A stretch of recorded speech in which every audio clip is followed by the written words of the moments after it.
আমরা এই অধ্যায়ে লসাগু, গসাগু ও তাদের ব্যবহারিক জীবনে তার দু একটি প্রয়োগ দেখব, কিন্তু তার আগে আমরা কয়েকটি পদের সঙ্গে পরিচিত হয়ে নিই। যেমন স্বাভাবিক সংখ্যা বা ন্যাচারাল নাম্বার। 1, 2, 3, 4, 5, 6 এই ধরনের যে সংখ্যাগুলিকে বলা হয় স্বাভাবিক সংখ্যা। এগুলি অসীম পর্যন্ত বিস্তৃত হয়ে থাকে। এখানে মজার জিনিস হলো, দুটি স্বাভাবিক সংখ্যাকে যোগ করলে সেটি একটি স্বাভাবিক সংখ্যা হয়, এবং দুটি স্বাভাবিক সংখ্যাকে গুণ করলে সেটিও একটি স্বাভাবিক সংখ্যা হয়। যেমন দেখো, 2 এবং 3কে যোগ করলে 5 পাচ্ছি, এবং 2 ও 3কে যোগ করলে 6 পাচ্ছি, গুণ করলে তো এরা হচ্ছে সবাই স্বাভাবিক সংখ্যা। নেক্সট টার্ম হচ্ছে গুণিতক এবং উৎপাদক। দুটি সংখ্যাকে তাই গুণ করলে তাদের গুণফলকে সংখ্যা দুটি গুণিতক বলে, এবং সংখ্যা দুটিকে ওই গুণফলটির উৎপাদক বলে। যেমন ধরো, 2কে 3 দিয়ে গুণ করলে আমরা 6 পেয়েছি। এখানে 6 হলো 2 এবং 3-এর একটি গুণিতক, এবং 2 হলো 3 ও 6-এর দুটি মৌলিক উৎপাদক। এখন গুণিতক কী করে বের করি? 3-এর গুণিতকগুলো হলো 3 দিয়ে যেগুলোকে গুণ করা যায়, অর্থাৎ 3, 6, 9, 12, 3, 5, 15 এভাবে চলতে থাকবে। 5-এর গুণিতকগুলো একইভাবে হলো 5, 10, 15, 20 এভাবে চলতে থাকবে। 15 গুণিতকগুলো আমরা লিখতে পারি 15, 30, 45 এভাবে। অর্থাৎ একটা জিনিস আমরা দেখতে পাচ্ছি যে শূন্য ছাড়া যে কোনো সংখ্যার গুণিতক অসংখ্য বা ইনফাইনাইট, অর্থাৎ গুণিতকগুলি শেষ হবে না, গুণিতকগুলো বেড়ে বেড়ে যাবে এবং চলতেই থাকবে। এবার আমরা দেখে নেব উৎপাদক বের করার পদ্ধতি। আমরা একটা উদাহরণ নিই, বরং আমরা 30-এর উৎপাদক বের করে দেখি। 30 সমান লিখতে পারি 1 গুণিত 30, 2 গুণিত 15 অথবা 3 গুণিত 5।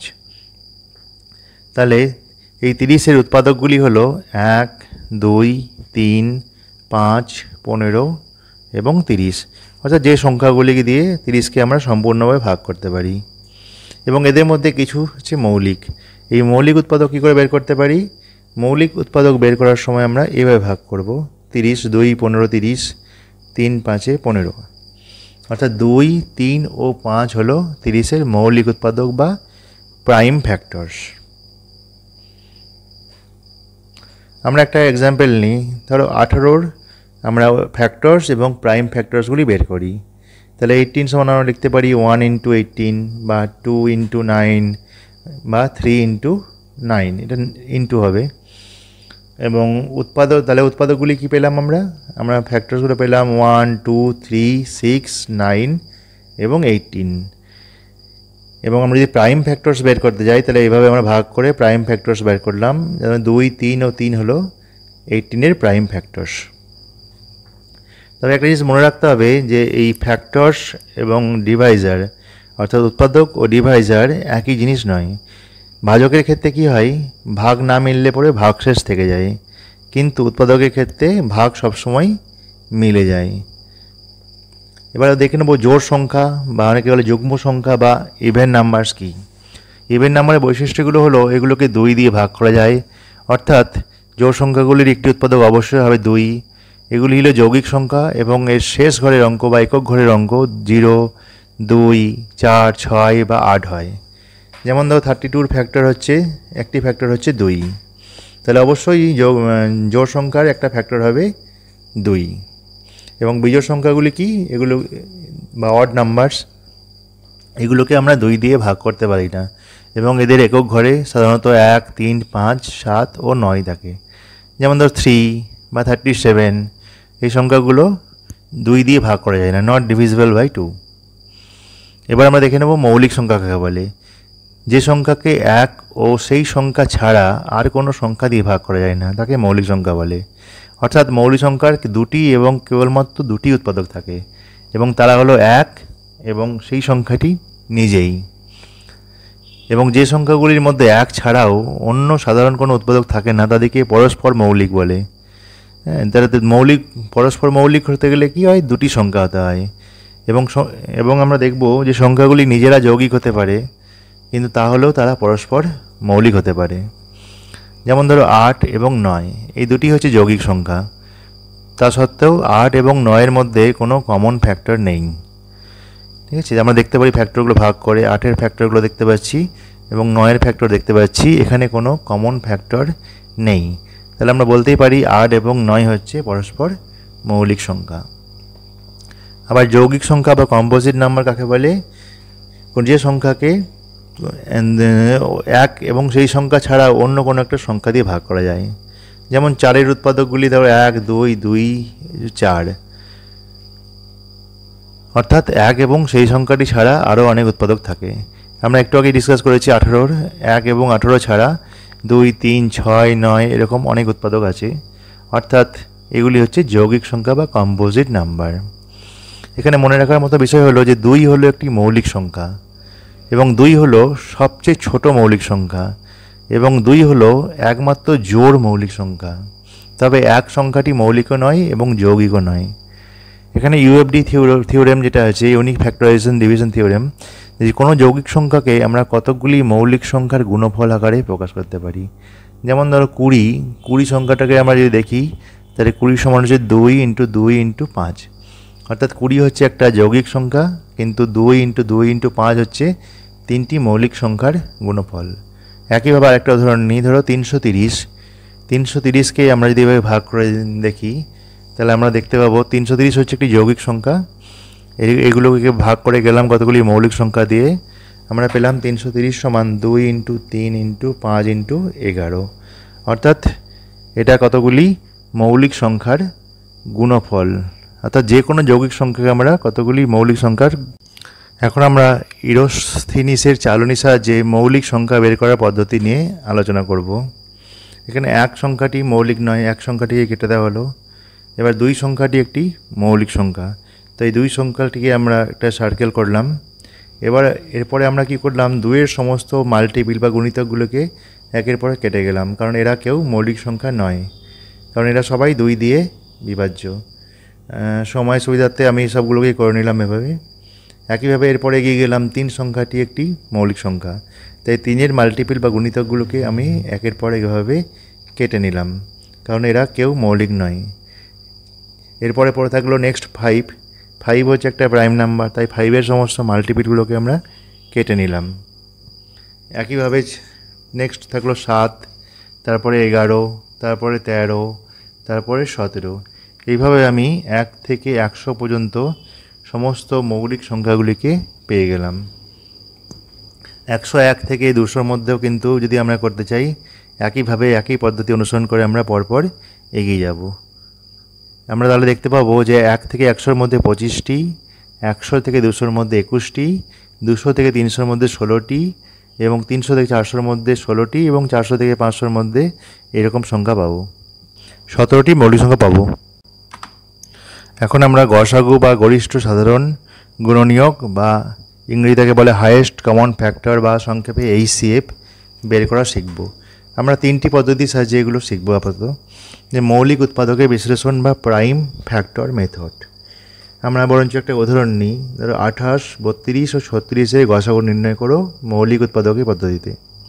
তাহলে আমরা কী করব, 28-এ আমরা একটু আগেই শিখেছি কীভাবে 28কে মৌলিক উৎপাদকে বিশ্লেষণ করতে হয়। আমরা 28কে মৌলিক উৎপাদকে বিশ্লেষণ করলে পেলাম 2 × 2 × 7। একইভাবে তোমরা 32 এবং 36-এর মৌলিক উৎপাদক করে নিলে দেখা যাচ্ছে মনিটরে এরকম পাবে। তো এখানে আমরা দেখতে পাচ্ছি, দেখো যে 2, 2, 2, 2 3টেতে কমন এবং এটা দুবার কমন। তাহলে তাদের মধ্যে যে কমন যে ফ্যাক্টরগুলো হলো সেটা হলো 2 × 2 অর্থাৎ 4, মানে হাইয়েস্ট যে কমন ফ্যাক্টরস বা গসাগুলো 4। এবার আমরা দেখব ভাগ পদ্ধতি কীভাবে গসাগু বের করে। আমরা 32কে ভাগ করছি 28 দিয়ে, আমরা ভাগ করলাম 28 একে 28, তাহলে পড়ে গেল 4। এরপরে এই যে 28 ছিল ওই 28টিকে আবার আমরা এখানে ডান দিকে এভাবে লিখব, তাহলে আমরা দেখতে পাবো যে 4 7 28। ঠিক আছে, তোমরা দেখতে পাচ্ছ যে এই 28টাকে আমরা ওই 28টাকে এখানে লিখলাম, তাহলে 4 হচ্ছে আমাদের কি, 4 হচ্ছে আমাদের গসাগু হতে পারে। দেখি নিয়ে 4কে শেষ সংখ্যাটা দিয়ে ভাগ যায় কি না। তো আমরা এখানে দেখতে পাচ্ছি যে 36 যে সংখ্যাটি আছে সেটি 4 দ্বারা বিভাজ্য, অর্থাৎ আমাদের নির্ণেয় গসাগু হচ্ছে 4। আমরা আগের অঙ্ক তো ঠিক তাই পেয়েছি, উত্তর সবসময় একই হবে যে পদ্ধতিতেই করো না কেন, তাই পদ্ধতি বলা থাকলে সেই পদ্ধতিতেই করতে হবে। সবচেয়ে সহজ পদ্ধতি যেটা হচ্ছে আমাদের শর্ট ডিভিশন মেথড বা সংক্ষিপ্ত ভাগ পদ্ধতিতে গসাগু। এখানে আমরা 3টি সংখ্যাকেই একই সংখ্যা দিয়ে ভাগ করে যাই। লক্ষ্য রাখতে হবে যে 3টি সংখ্যাই যেন একই উৎপাদক দিয়ে ভাগ হয়। তাহলে আমরা এখানে বুঝতে পারছি 2 এবং আরেকটা 2 হচ্ছে কমন উৎপাদক। এরপরে দেখো 7, 8 এবং 9 তিনটি সংখ্যারই কোনো কমন উৎপাদক নেই, অর্থাৎ আমাদের গসাগু হচ্ছে 2 × 2 অর্থাৎ 4।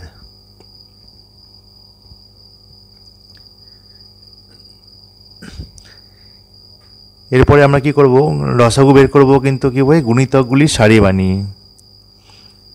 তাহলে 6-এর গুণিতক কত হলো, প্রথম পদ্ধতিতে লসাগু বের করছি, 6-এর গুণিতকগুলি হলো এগুলো, 9-এর গুণিতক হলো এগুলো। এখন 6 এবং 9-এর মধ্যে যে সাধারণ গুণিতকগুলি কী কী আছে দেখো, আমরা দেখতে পাচ্ছি কমন বা সাধারণ গুণিতকগুলো হচ্ছে 18, 36 এবং 54। এখন লসাগু বের করার ক্ষেত্রেও আমরা তিনটি উপায় বের করব, যার মধ্যে প্রথম পদ্ধতি হচ্ছে এইটা, গুণিতকগুলিকে লিস্ট করে।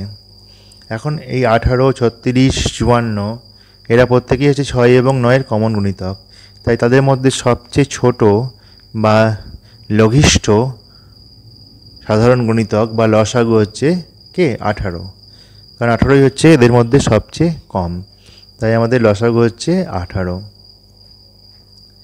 এরপরে আমরা আরও দুটি উপায়ে লসাগু বের করা শিখব। আমাদের নেক্সট পদ্ধতিটা হচ্ছে মৌলিক উৎপাদক পদ্ধতি বা প্রাইম ফ্যাক্টর মেথড। আগের মতোই আমরা 36কে দেখো লিখতে পারি 2 × 2 × 3 × 3, এবং একইভাবে আমরা 48 এবং 72কে এইভাবে ফ্যাক্টর করে নিয়ে লিখতে পারি। এখানে আমরা দেখব যে প্রথমটাতে দেখছি 2, 2, 2 তিনটেতেই কমন আছে, তারপরের রোটাতে কলমটাতে দেখছি 2, 2, 2 কমন আছে, এবং তারপরে দেখছি 3, 3, 3 তিনটে সংখ্যারই কমন আছে। কিন্তু তারপরে দেখছি 36 এবং 72-এর মধ্যে 3 কমন এবং 48 এবং 72-এর মধ্যে 2 কমন, এবং বাকি পড়ে থাকলো 2। অর্থাৎ আমাদের যে লসাগু হলো প্রত্যেক ঘর থেকে একটা করে নেব আমি। তাই প্রথম ঘর থেকে একটা 2 নিলাম, তারপরে ঘর থেকে একটা 2 নিলাম, তারপরে ঘর থেকে একটি 3 নিলাম, এবং তারপরের দুটি 3-এর মধ্যে একটা 3 নেব, এবং তারপরে দুটি 2-এর মধ্যে একটা, এবং শেষে পড়ে থাকলো যেটা সেই 2টা নিলাম। এভাবে এগুলোকে গুণ করে পেলাম 144, যা হলো আমাদের 36, 48 এবং 72 লসাগু। নেক্সট হচ্ছে আমাদের সংক্ষিপ্ত ভাগ পদ্ধতিতে বা রিপিটেড ডিভিশন মেথডে। এখানে আমরা পরপর ভাগ করেই যাব। এই পদ্ধতিটা অনেকটা গসাগুর মতনই, কিন্তু একটাই পার্থক্য হচ্ছে গসাগুর ক্ষেত্রে যে তিনটি সংখ্যারই একই উৎপাদক হতে লাগতো, কিন্তু এখানে একই উৎপাদক না হলেও হবে। এখানে যদি দুটি সংখ্যাকে ভাগ করা যায় তাহলেও হবে, এবং শেষকালে আমরা এক করে রাখলাম সুবিধার জন্য। এখানে দেখতে পাচ্ছি, দেখো একটু লক্ষ্য করে দেখো যে এই 9, 4 এবং 6কে কেবলমাত্র 2 দিয়ে ভাগ যায়, তাই আমরা দুটি সংখ্যাকে ভাগ করেছি, এবং এই দুটি সংখ্যাকে 3 দিয়ে ভাগ গেলেই আমরা নামিয়ে দিয়েছি। কিন্তু গসাগুর ক্ষেত্রে এটা হয় না, গসাগুর ক্ষেত্রে তিনটেরই কমন ফ্যাক্টর থাকতে হয়। এখন আমরা দেখব দুটি সংখ্যার গুণফল হচ্ছে সংখ্যা দুটির গসাগু এবং তাদের লসাগুর গুণফল। আমরা একটা উদাহরণ নিয়ে বরঞ্চ দেখি। 6 এবং 8, 6 এবং 8-এর আমরা গসাগু বের করলাম, গসাগু হচ্ছে 2, এবং এর লসাগু কত হচ্ছে 2 × 3 × 4। যেহেতু 3 ও 4-এর মধ্যে কোনো প্রাইম আর কোনো উৎপাদক নেই, অর্থাৎ লসাগুগুলো 24, তাহলে গসাগু × লসাগু কত হলো 48, এবং সংখ্যা দুটি গুণফল আমরা দেখতে পাচ্ছি 6 × 8 মানে 48। অর্থাৎ এখান থেকে আমরা সিদ্ধান্ত নিতেই পারি যে সংখ্যা দুটির গুণফল সমান হচ্ছে তাদের গসাগু × লসাগু। তবে এই নিয়মটি কেবলমাত্র দুটি সংখ্যার ক্ষেত্রেই প্রযোজ্য হয়, দুটির বেশি সংখ্যার ক্ষেত্রে এটা প্রযোজ্য হয় না। যেমন আমরা একটা উদাহরণে দেখাচ্ছি, ধরো 4, 6 এবং 8-এর গসাগু হচ্ছে 2 এবং লসাগু হচ্ছে 24, তাদের গুণফল হচ্ছে 48, কিন্তু সংখ্যাগুলির গুণফল হচ্ছে 192, যা কিনা 48-এর সমান নয়। অর্থাৎ তিনটি সংখ্যার ক্ষেত্রে এই নিয়মটি প্রযোজ্য হয় না। একটা টিপ দিতে চাই যে প্রশ্নে যখন কমপক্ষে বা সবচেয়ে কম বা মিনিমাম এইগুলো চাওয়া হয় তখন আমরা লসাগু করব, এবং যখন সর্বাধিক বা সবচেয়ে বেশি বা ম্যাক্সিমাম চাওয়া হয় তখন কিন্তু আমরা গসাগু করব। অর্থাৎ মিনিমাম হলে এলসিএম এবং ম্যাক্সিমাম হলে এইচসিএফ। তবে এগুলি করার জন্য অভ্যাস লাগবে। যেমন একটা উদাহরণ দিয়ে দেখি আমরা, ধরো 6টি আম ও 9টি কলা না কেটে সবচেয়ে বেশি। এখানে সবচেয়ে বেশি কতজনের মধ্যে ভাগ করা সম্ভব? যেহেতু সবচেয়ে বেশি বলছে, তো এখান থেকেই দেখে আমরা আইডিয়া করে নেবো যে এটা গসাগুই করতে হবে। সাধারণত এভাবেই করতে হয়। আমরা করে নিই 6 এবং 9-এর মধ্যে গসাগু করলে আমরা পাচ্ছি 3।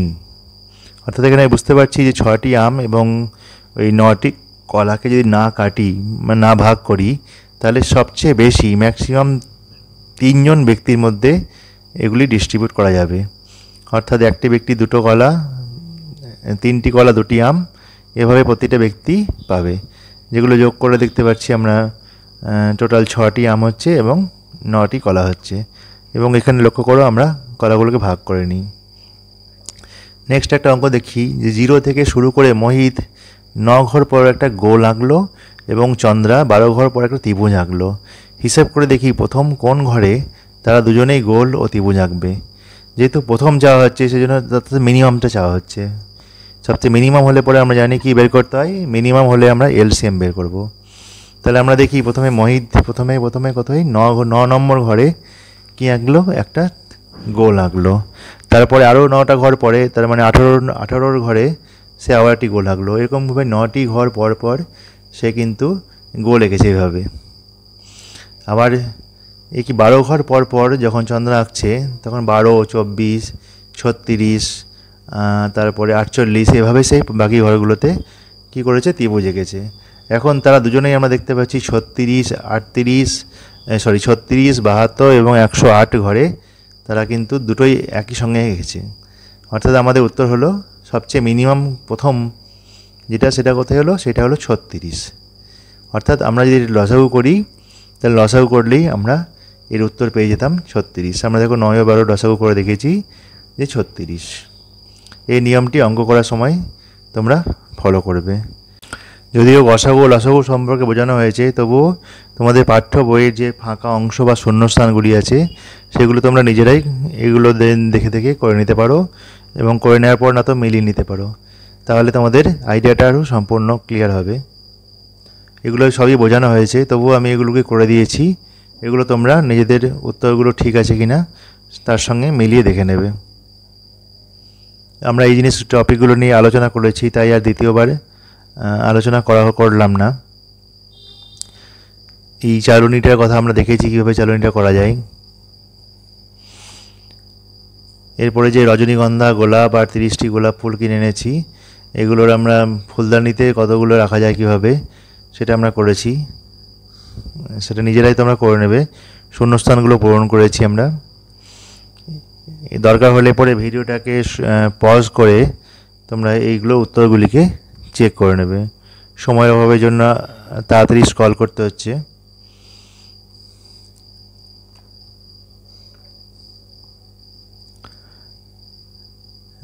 একইভাবে সমস্ত ব্ল্যাঙ্কগুলি সংক্ষেপে ভাগ পদ্ধতিতে আমরা ভাগ প্রক্রিয়ার সাহায্যে আমরা গসাগু বের করা শিখলাম একটু আগেই।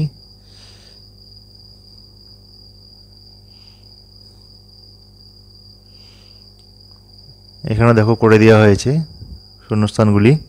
তোমরা যেগুলো করেছো নিজেদের উত্তরের সঙ্গে এগুলোকে তোমরা মিলিয়ে নেবে। এই ধরনের অঙ্ক একটা করালাম আমি।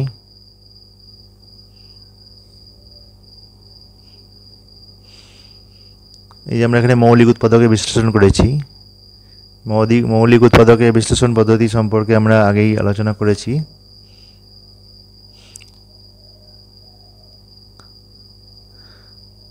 এটাও আমরা দেখালাম যে সংখ্যা দুটির গুণফল মানে হচ্ছে সংখ্যা দুটির লসাগু ইন্টু গসাগু, এবং এটা দেখলাম যে কেবলমাত্র দুটির জন্যই এটা কাজ করে।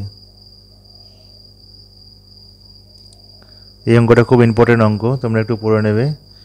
হ্যাঁ, তারা আবার একসঙ্গে ডাকবে, কখন তারা আবার একসঙ্গে ডাকবে।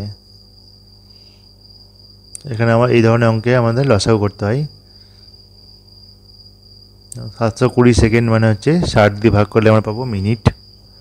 আমরা মিনিট পেয়েছি। এখানে কোর্সে দেখি 1.2 প্রতিটা অঙ্কই কম বেশি করে দেওয়া হয়েছে পেজ নম্বর 16-এ। দেখো আমরা পরপর তোমরা বইটা খুলেই তোমাদের যে উত্তর করেছো তার সঙ্গে তোমরা মিলিয়ে দেখে নেবে। হ্যাঁ, এখানে অঙ্কগুলো সম্পর্কে আমি আর বোঝাচ্ছি না। যদি কারো কোনো বুঝতে অসুবিধা হয় তাহলে জানাতে পারো কমেন্ট করে।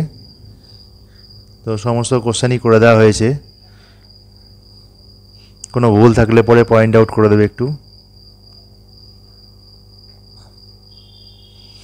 এই ভিডিওগুলোকে দরকার হলে পরে পজ করে নিতে পারো।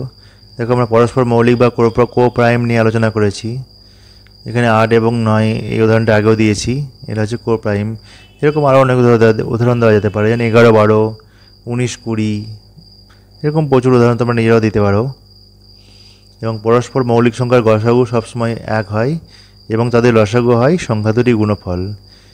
এরকম হওয়ার কারণ হচ্ছে যে এই দুটি পরস্পর প্রাইম সংখ্যার মধ্যে কোনো কমন উৎপাদক থাকে না। দেখো এখানে কিছু নির্দিষ্ট পদ্ধতিতে গসাগু এবং লসাগু বের করতে বলা হয়েছে।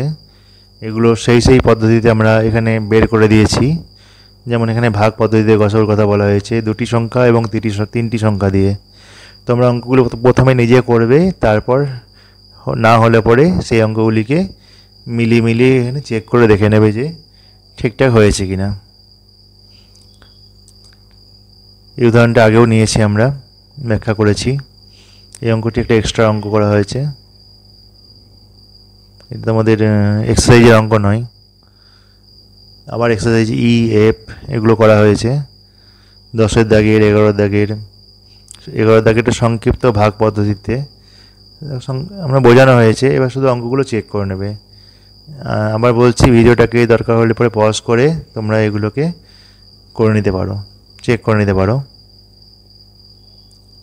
তাহলে আমরা একটু আগে দেখেছি সবচেয়ে ছোট যখন উত্তর চাওয়া হয় তখন লসাগু, এবং সবচেয়ে বড় বা ম্যাক্সিমাম চাওয়া হলে পরে জেনারেলি গসাগু করতে হয়। এটাও দেখলাম যে সংখ্যা দুটি গসাগু মনে হচ্ছে তাদের গসাগু ইন্টু লসাগুর গুণফলের সমান। অর্থাৎ একটি সংখ্যা যদি দেওয়া থাকে তাহলে আমরা একটি সংখ্যা গসাগু এবং লসাগু যদি দেওয়া থাকে তাহলে সেই সম্পর্ক থেকে আমরা অপর সংখ্যাটি বের করতে পারি। ভিডিও দেখার জন্য ধন্যবাদ।